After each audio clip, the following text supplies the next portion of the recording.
dia dianggap sebagai musuh, dia dilempar dengan batu, dia dilempar dengan kayu, dia dilempar dengan tulang onta. Datanglah malakul jibal, malaikat penjaga segala bukit di atas dunia. Kau tunjuk mana bukit yang paling besar ya Muhammad, akan kutimpakan kepada mereka. Hati yang luka biasanya akan marah, akan kecewa, tapi itu tidak terjadi pada Nabi Muhammad sallallahu alaihi wasallam. Apa yang dia katakan? Ya Allah, keluarkan dari tulang sulbi mereka, keluarkan anak cucu mereka yang akan menyembah Engkau. Tidak ada satupun yang akan mempersekutukan Engkau di atas muka bumi ini.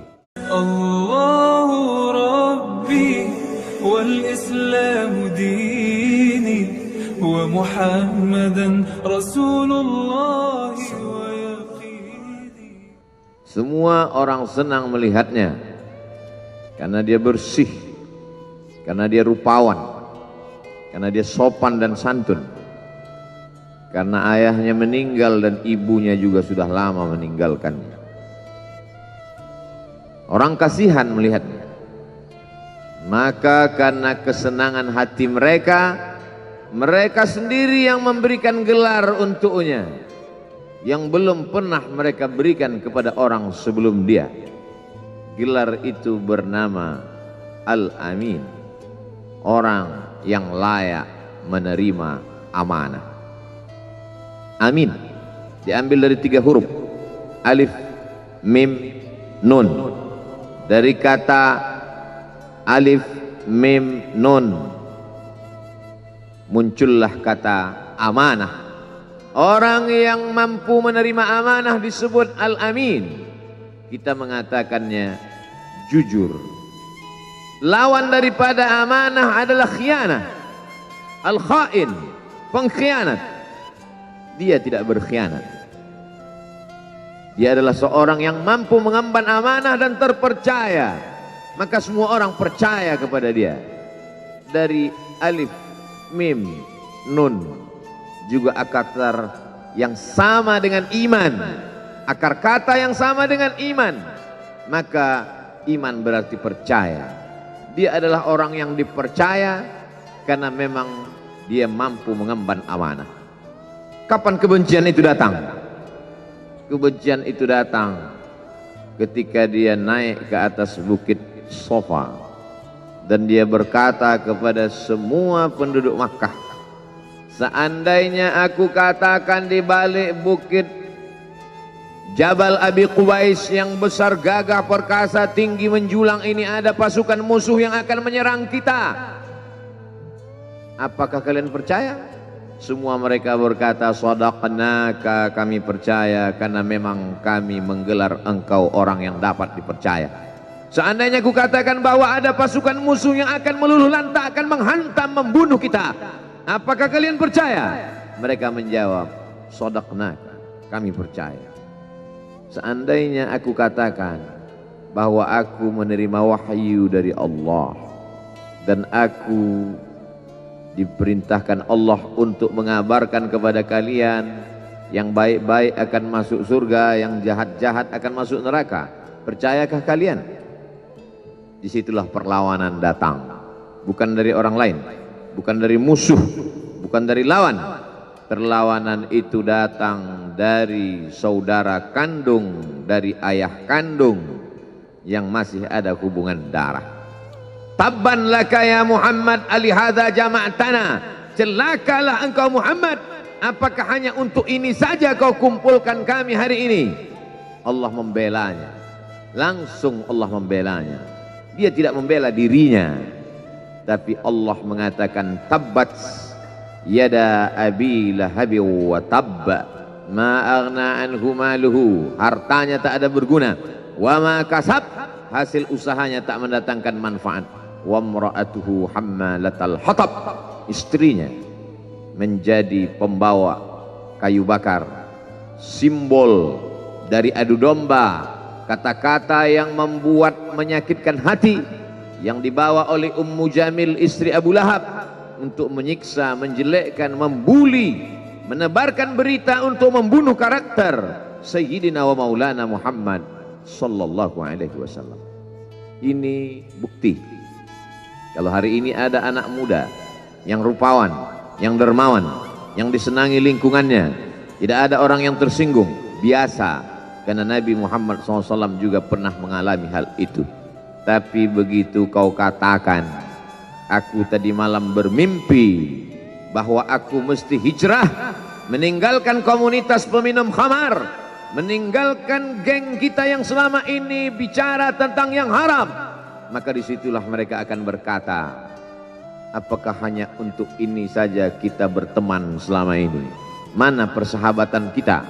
Apa yang dialami pemuda-pemuda hijrah hari ini dialami oleh Rasulullah sallallahu alaihi wasallam 14 abad yang silam. Ketika kau berhasil bisnis, orang senang. Ketika kau berhasil membina rumah tangga, tidak ada orang yang tersakiti. Ketika anakmu lucu-lucu dan kau berada di tengah mereka, tidak terusik kepentingan mereka, tidak terganggu ekonomi mereka, engkau adalah sahabat, engkau adalah teman setia. Tetapi ketika kau tidak ikut kemauan manusia, disitulah engkau sedang melantik dirimu sendiri menjadi musuh.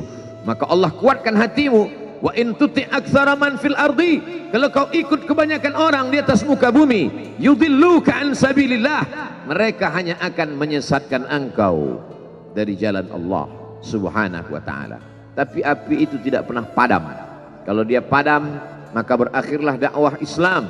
Dia terus bergelora, dia terus menyala, dia terus membakar kemunafikan, membakar kemusyrikan, sampai akhirnya embargo pun tiba. Jangan ada yang mau bergabung dengan kelompok Muhammad sallallahu alaihi wasallam. Jangan ada yang mau berkirim makanan, jangan ada yang mau berdagang, jangan ada yang mau menjalin transaksi. Mereka ingin membunuh secara perlahan-lahan. Jangan beli produknya, jangan duduk bersamanya, jangan berteman dengan dia. Kenapa kamu mau berfoto dengan dia? Kenapa kamu mau bergambar dengan dia? Kenapa kamu masih mau mendengar ceramah dia? Adakah orang yang mengalami hal itu hari ini? Adakah ketakutan-ketakutan dari hamba Allah yang mengatakan Allahu Akbar, Allah Maha Besar, tapi takut ditinggalkan kawan, cemas ditinggalkan sahabat? Maka itu pernah terjadi pada kelompok Sayyidina wa Maulana Muhammad sallallahu alaihi wasallam.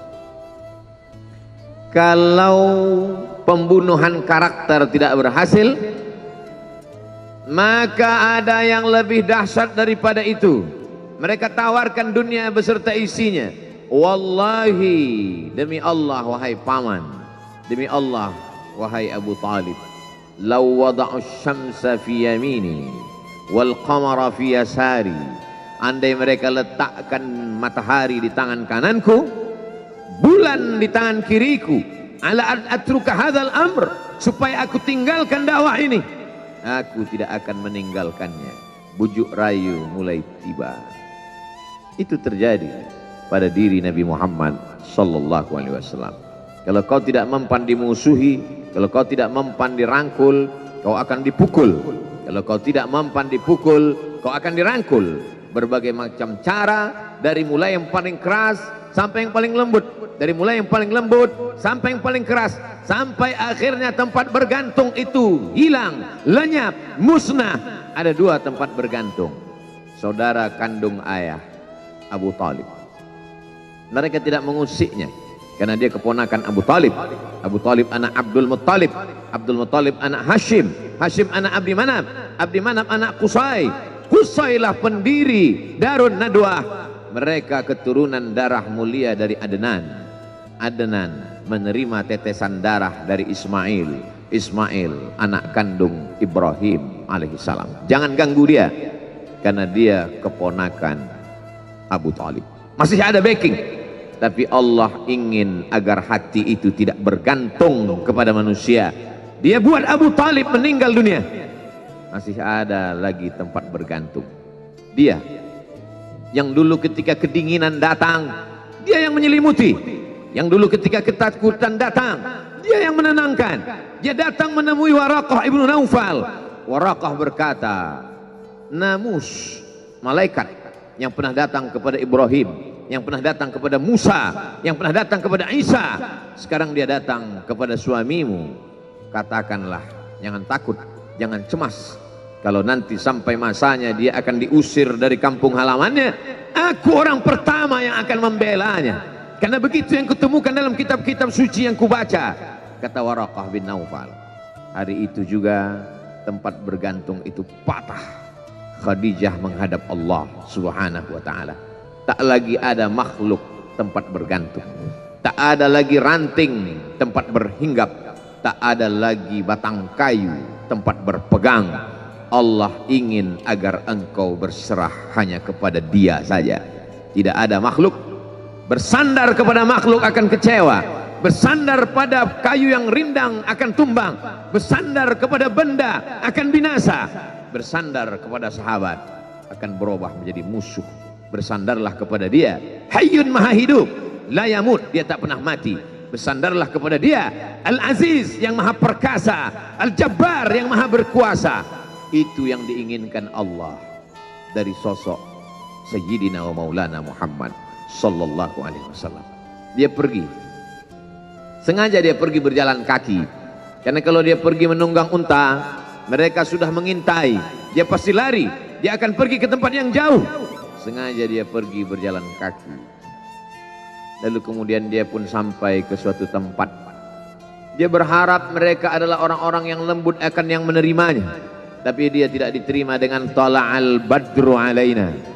Dia tidak diterima sebagai ahlan wasahlan. Ahlan, keluarga, kau datang kami sambut sebagai keluarga. Sahlan, mudah, kau datang urusanmu mudah. Ahlan wasahlan. Tapi dia tidak dianggap sebagai keluarga. Dia tidak dianggap sebagai sahlan. Dia dianggap sebagai musuh. Dia dilempar dengan batu. Dia dilempar dengan kayu. Dia dilempar dengan tulang onta. Apa yang dia lakukan? Dia bersembunyi di balik bukit. Dia angkat kedua tangannya. Ilaika ashku dha'fa quwwati. Kepada engkau saja aku mengadukan kelemahanku. Wa qillata hilati, ketidakberdayaanku. Wa hawani bainan nas, aku hina di tengah mereka. Kalau dulu aku ada tempat bergantung, ada tempat bersandar, ada tempat mengadu, hari ini hanya engkau saja ya Allah. Datanglah malakul jibal, malaikat penjaga segala bukit di atas dunia. Kau tunjuk mana bukit yang paling besar ya Muhammad, akan kutimpakan kepada mereka. Hati yang luka biasanya akan marah, akan kecewa, tapi itu tidak terjadi pada Nabi Muhammad sallallahu alaihi wasallam. Apa yang dia katakan? Asallah an yukhrij min aslabihim man ya'budullaha wa la yusyrika bihi syai'a. Ya Allah, keluarkan dari tulang sulbi mereka, keluarkan anak cucu mereka yang akan menyembah engkau. Tidak ada satupun yang akan mempersekutukan engkau di atas muka bumi ini. Doanya dikabulkan, hatinya susah, pikirannya kacau, tapi lidahnya tidak berkata-kata kasar. Dia doakan agar anak cucu mereka menyembah Allah. 100% penduduk Taif hari ini bersyahadat asyhadu an la ilaha illallah wa asyhadu anna Muhammadan Rasulullah. Doa orang yang teraniaya, doa orang yang terzolimi. Dia berhenti di sebuah kebun. Ada seorang yang bukan terpandang membawakan beberapa ranting anggur sebagai pelipur lara, penghilang haus, pelepas dahaganya. Ketika anggur itu akan masuk ke mulutnya, dia berkata Bismillahirrahmanirrahim, atas nama Allah. Maka hamba sahaya miskin, susah, melarat, perantau yang tak punya apa-apa itu heran. Apa yang kau ucapkan? Bismillah. Kau sebut nama Allah ya. Tidak ada satupun orang di kampung ini kalau makan menyebut nama Allah. Siapa engkau? Aku Nabi yang diutus Allah Subhanahu wa ta'ala. Berarti engkau sama dengan orang yang dulu pernah berada di kampungku. Engkau dari mana? Aku dari Ninawi. Ninawi ya. Di sana ada saudaraku, kata Nabi Muhammad SAW. Di sana ada saudaraku, namanya Yunus bin Matta. Yunus bin Matta adalah saudaraku. Sama-sama hamba yang diutus Allah Subhanahu wa ta'ala. Dia juga diingkari oleh kaumnya. Dia masuk ke dalam lautan, ditelan seekor ikan dalam 3 kegelapan. Gelapnya tengah malam, gelapnya lautan, gelapnya perut ikan. Dia berserah kepada Allah. La ilaha illa anta subhanaka inni kuntu minal zalimin. Begitu cara Allah mengingatkan Nabi Muhammad SAW. Apa yang kau rasakan hari ini belum ada apa-apanya dengan apa yang pernah dirasakan oleh Yunus bin Matta. Mendengar itu langsung saja Addas bersimpuh sujud mencium lutut Nabi Muhammad SAW. Dia tidak mulia, dia hamba sahaya, dia miskin, dia perantau, tapi dia sempat mencium tangan Nabi Muhammad SAW. Dia sempat menghilangkan dahaga dari leher Nabi Muhammad SAW. Pertemuan yang berkesan. Biarlah pertemuan itu sekali, tapi sampai ke lubuk hati. Untuk apa pertemuan yang berulang kali, tapi hanya sampai di tepi bibir, hanya basa-basi. Nabi SAW kembali, dia pulang. Di tengah perjalanan dia mendengar, qul, katakan, uhiya ilayya annahu istama'a nafarun minal jin. Ada sekelompok jin. Jin itu berkata, inna sami'na qur'anan ajaba. Kami mendengarkan bacaan Al-Quran ajaba, menakjubkan, ajib. Biarlah manusia menolakmu, biarlah manusia yang aku dan sombong itu tidak menerimamu, tapi ada satu makhluk yang mau menerimamu. Inna, kami dari kalangan jin, sami'na, mendengar, Qur'anan ajaba, bacaan Al-Quran yang mengagumkan, yahdi ila rusdi, yang membuat kami lurus berpikir benar. Betapa jin yang dikatakan makhluk jahat, tapi ketika dia mendengarkan bacaan Al-Quran tersentuh hatinya dan dia bersyahadat, anna minnal muslimun, kami ada yang muslim, wa minnal qasitun, kami ada yang kafir. Yang muslim taharrau rasyada, selalu mencari jalan kebenaran. Yang kafir kanu li jahannam hataba, mereka hanya akan menjadi santapan neraka jahanam. Dia kembali ke kota suci Makkah Al-Mukarramah seperti biasa, sampai akhirnya datanglah malaikat Jibril membelah dadanya, mensucikan hatinya sampai layak, lalu kemudian dia pun dibawa.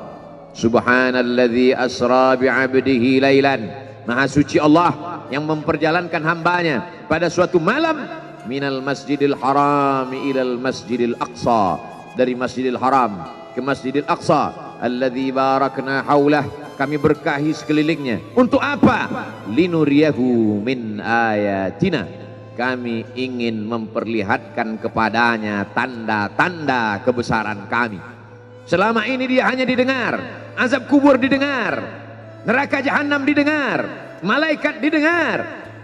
Hari ini kami ingin memperlihatkan tanda-tanda itu kepada hamba kami. Jangan bersedih ketika kau didustakan, jangan bersedih ketika kau dibunuh karaktermu, jangan berduka cita ketika tidak ada manusia yang menerimamu. Karena sesungguhnya itu hanyalah cara Allah menguatkan hatimu, karena dia ingin mengangkat derajatmu, menempatkan di tempat yang terpuji, memperlihatkanmu sesuatu yang tidak pernah dia perlihatkan kepada manusia yang lain. Dia buat hatimu hancur berkeping agar tidak lagi ada tempat makhluk dalam hatimu, yang ada hanya Allah semata. Ma fi qalbi ghairullah. Pada saat itu mentalmu sudah kuat, layaklah engkau berada di tempat yang terpuji. Kalau ada orang menyakitimu, jangan berduka. Kalau ada tetangga, sahabat, kawan baik meninggalkanmu, jangan berduka lara. Karena sesungguhnya di balik itu semua, fa inna ma'al usri yusra, inna ma'al usri yusra. Idza daqat 'alaika dunya faqul ya Allah. Kalau terasa sempit dunia, mengadulah kepada Allah. Idza sa'alta fas'alillah, kalau minta-mintalah kepada Allah. Wa idza sta'anta fasta'in billah, kalau minta tolong, minta tolonglah kepada Allah. Iyyaka na'budu wa iyyaka nasta'in, kepada Engkau kami menyembah, kepada Engkau kami beribadah, kepada engkau kami bersimpuh sujud, kepada engkau juga kami meminta pertolongan. Barakallahu li wa lakum fil Qur'anil azim wa nafa'ani wa iyyakum bima fihi minal ayati wadh-dhikril hakim wa taqabbala minni wa minkum tilawatahu innahu huwal ghafurur rahim.